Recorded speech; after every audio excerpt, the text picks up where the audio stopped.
Hello. Hello. Hello and welcome everyone. Welcome to the Environmental Podcast with Dandelion. We are your hosts, Ob and Court. This is our podcast where we talk about all things sustainability. Today, we are joined by Michele Miller, who is the owner and creative director of Minty Made and the founder of the Green Marketing Academy.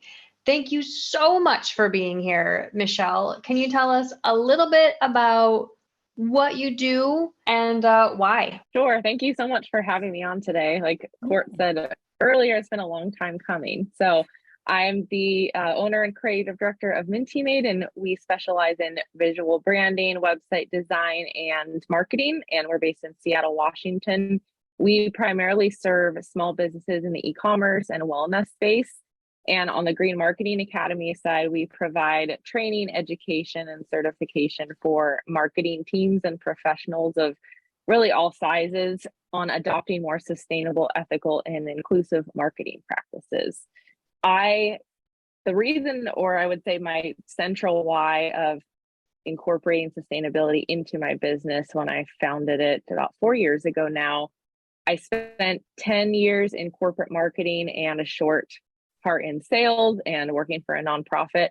And I used to plan a ton of trade shows. And we were just talking about trade shows right before we recorded this. I used to create all of the marketing materials. I have a background in graphic design, and I was just so proud of all the catalogs and the data sheets and all the glossy materials. I worked in the telecommunications industry back in the day. And I remember there was one trade show in Atlanta that we showed up, we set up all the booth graphics, all the catalogs, everything was laid out. And then people started coming in and putting the data sheets and swag and everything in their tote bags. And then at the end of the day, I was patting myself on the back for a job well done. So many people had taken our flyers and started, I don't even know if there were QR codes back then. I don't think there were. But anyways, people took their entire tote bag, and I watched not one or two, but thousands of people just dump their entire bag into the trash. And I remember just kind of gasping and saying, oh my gosh, they're not even taking this stuff with them. Like, why did we even print all this? And it was that I can kind of trace it back to that moment where I thought there has to be a better way to do this. I just watched so much waste, and I could almost see the vision of a landfill in my mind just filling up, and also reminding myself that we were at one trade show on one day in one city and just imagining all the waste that's created. So that was the pivotal moment in my career that I thought, okay, someday when I start my own business, I will dedicate a portion of my business to educating people on more sustainable marketing practices, both more tangible print materials and packaging, and the digital side, which I know we're going to talk a little bit about today. Yeah. Wow. What an eye-opening experience. That is so sad, but so true, and happens every single day, everywhere, all the time. It is insane, actually. That is something that print material is something that we don't like. I mean, since we're primarily digital marketers, we don't really think about print material very often, but that is a huge, huge creator of waste as well. Yeah. Man. Yeah, it is. And so what is the role that you and Minty Made and the Green Marketing Academy play in the sustainable transition?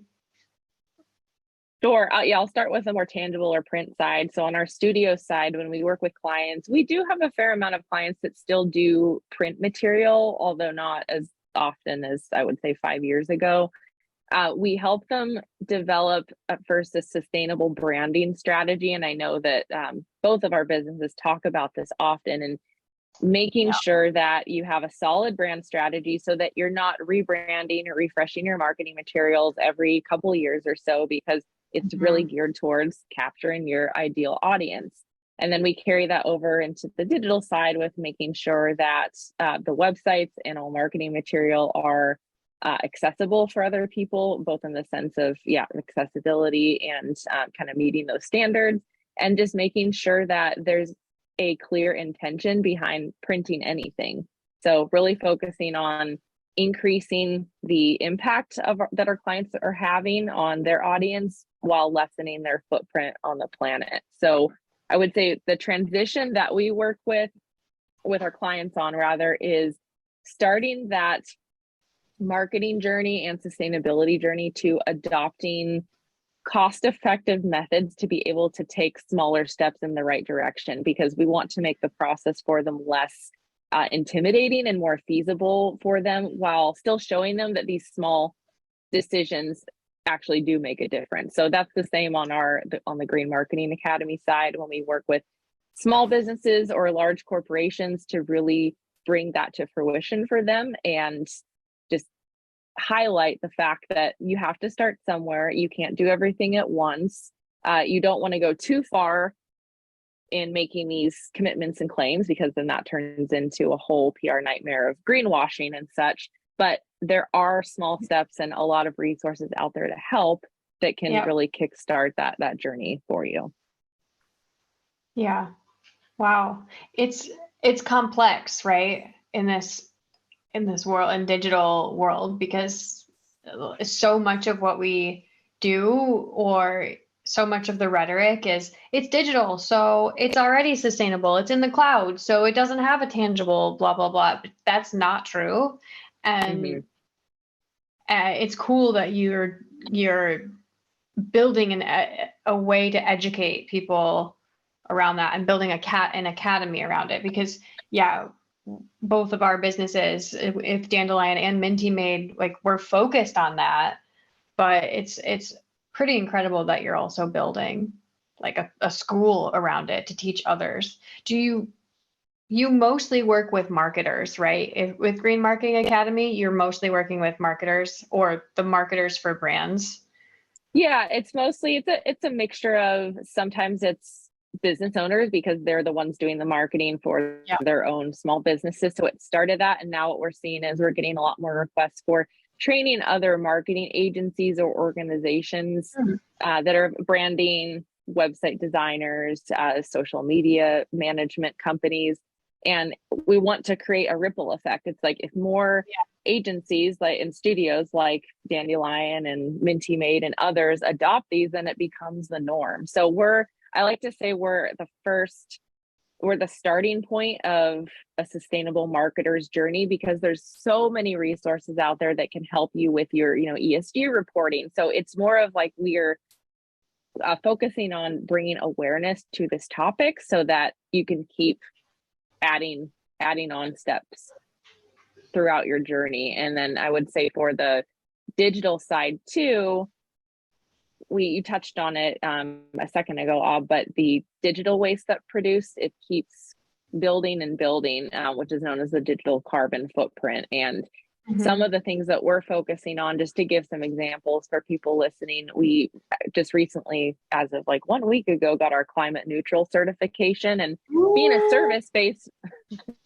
being a service-based business, some of the goals that we've set for ourselves in our reduction plan is reducing the amount of business trips that we take that involve air travel, and then reducing the amount of electricity that we use at our office spaces, because we're all remote. I work out of an office space now, and then really investing in systems that allow us to streamline our processes, because at the end of the day, if we're working 60 hours a week around the clock, it's like we are using more resources and electricity. So really to make our team more efficient and allow our clients to do the same when we communicate back and forth with them and work on their projects.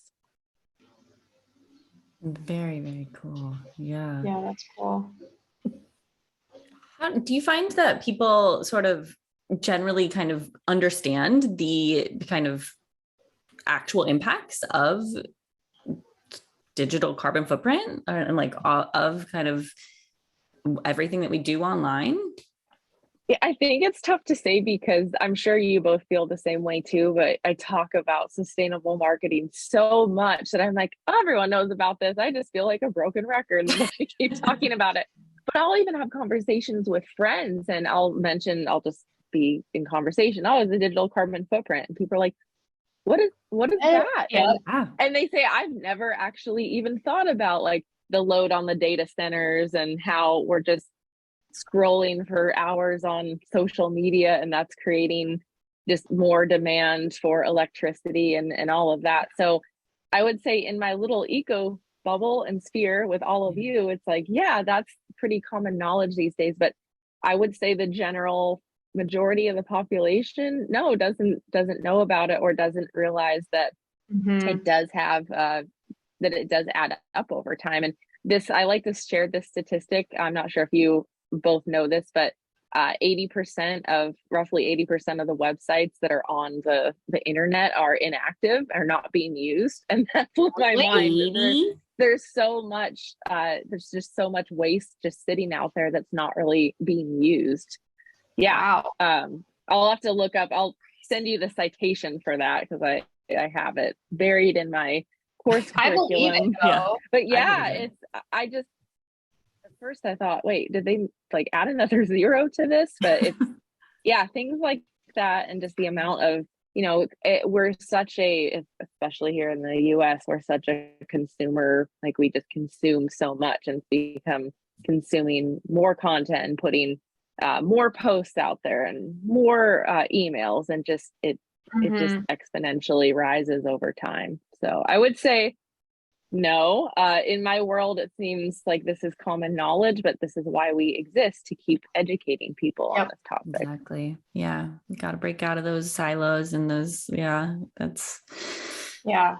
And how do you reach, because and I think with marketing, there is a really big difference between reaching the businesses, right? We work with businesses, but our businesses work with customers.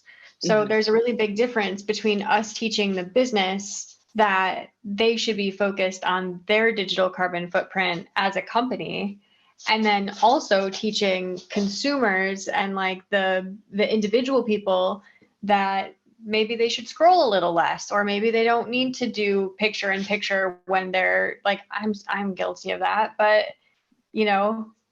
when they're texting and watching TV on their phone and all of that, and have your computer, right, and being on the computer, guilty, but but that matters, and we don't think about it. And how do you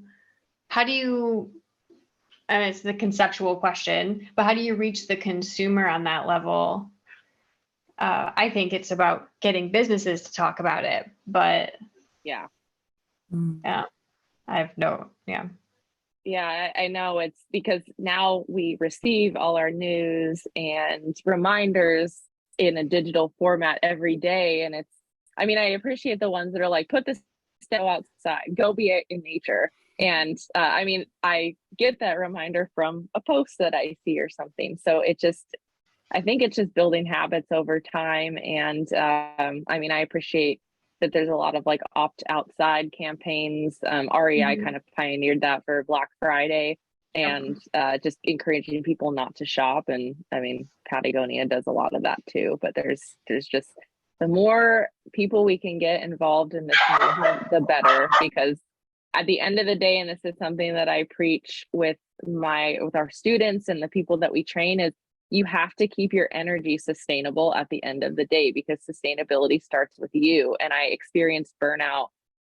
so many times in my corporate marketing career that I've really had to, and it's an ongoing process to keep working on that, because we're all so passionate about teaching others about sustainability that sometimes it comes at the expense of our own self-care and health. It can, unfortunately, but I love that sentiment. That's definitely, we fully agree with that as well. And it's, we just met with a couple folks and we were talking about the green hush and greenwashing and how to communicate about your sustainable goals. And it was, I think the general sentiment was that, like, it takes a lot of energy to be constantly like the beacon of hope and be, communicating and educating. And So guarding your own energy first, and yeah, making sure that the work you're doing is sustainable for yourself is absolutely critical. Yeah. It's really important. Yeah, and then there's the aspect, they also brought up a really interesting point about the way that they're marketing, their business owners, and being worried about bringing shame into like shaming other people with their marketing, towards like, you should be sustainable or you should have these things. How, and we definitely see that and err and bring a lot of caution to the way that we market for companies. Do you find that that's something that you're working with too, and you're like, maybe we shouldn't say give people the shoulds? Yeah, it's really tricky with, I mean, obviously marketing is a part of how we make a living and market our businesses. I think the approach that we've taken is just putting resources out there. I just went out yesterday an environmentalist of the month, and just people that are doing the work. And I just tend to always take and prioritize taking an encouraging approach rather than a doomsday, because there's so many organizations out there, and I've had to unsubscribe from a few because I appreciate it is important to be informed of all these climate disasters that are happening around the world, but it can't create such a panic that you just fall into, want to curl up in a ball of hopelessness and never come out and just think, well, what does it matter? I can't do anything. So Right. I think just showing and sharing case studies about how people, our clients or other businesses that we know have made these strides. I really appreciate, there's a couple of brands that I follow that share positive eco news every week, and I love that. So we're trying to piggyback on that approach more than the should or the doom and gloom approach, because it doesn't make anyone feel better at the end of the day. I mean, does this kind of like psychology 101? Fully. Yeah.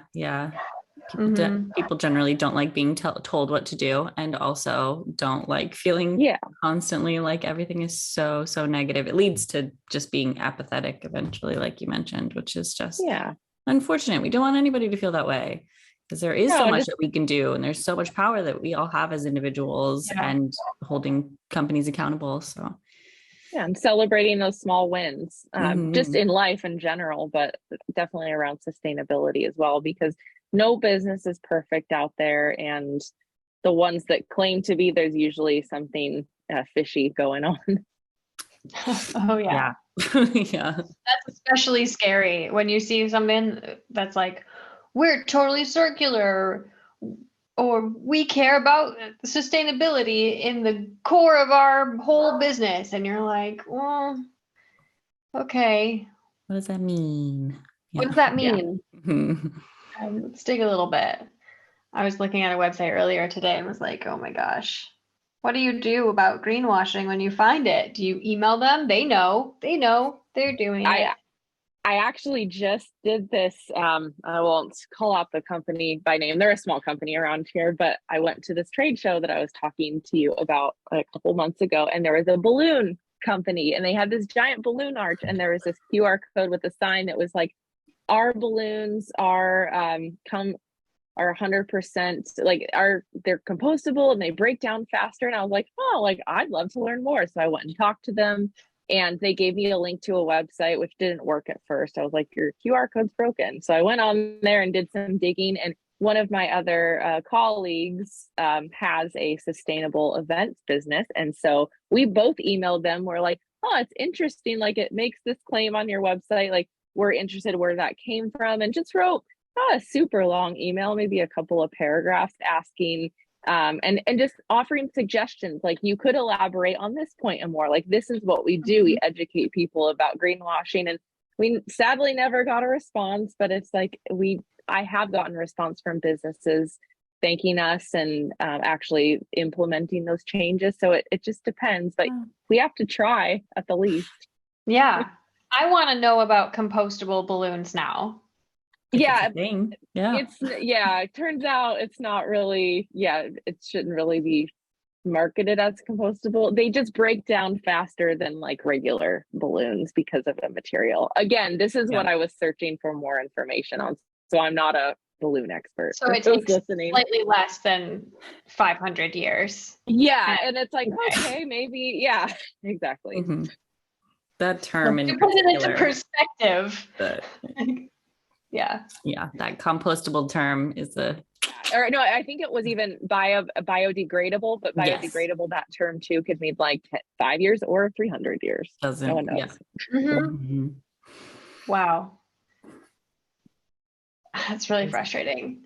So I guess what is one of the principles in talking about like awareness and data and digital carbon footprints? What do you find, especially with like the Green Marketing Academy, that people are most interested or can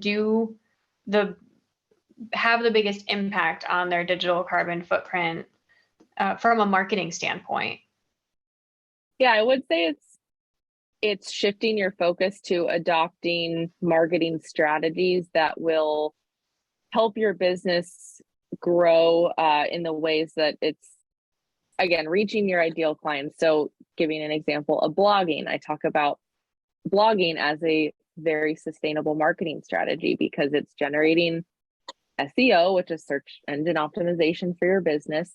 It's bringing people your way. You're writing on a topic that you're an expert or well-versed in. That helps your business in the long term more than going on to Instagram stories or doing an Instagram post, because we live in such a world of instant gratification of you see something and then it goes away and it's forgotten about. But blogging is one of those forgotten forms of marketing that I've personally seen success in for our business, of clients actually finding us through a blog post. And I'm sure it's the same for you all.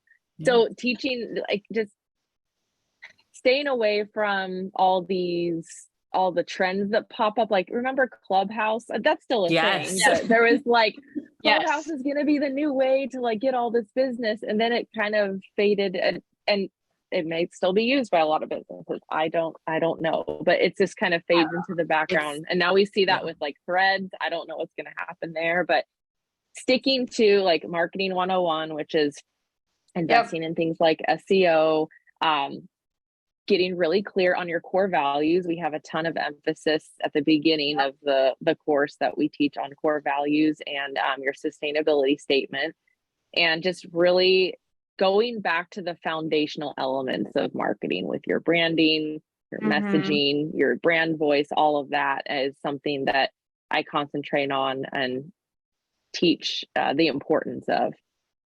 Really? Yeah, we're aligned.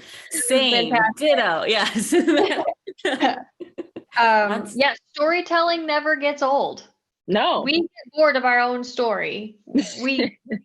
In marketing, we do. But I mean, stories live for thousands of years, you know? Yeah. That's how we communicate with each other. And getting good at telling your story and getting clear on the values that take you from one piece to another of your story, because every time and we're big fans of SEO too. Yes. It's the most sustainable marketing tactic, because you are bringing in your ideal audience, and when you do it right, you are helping them make less searches, and you have less bullshit traffic on your website.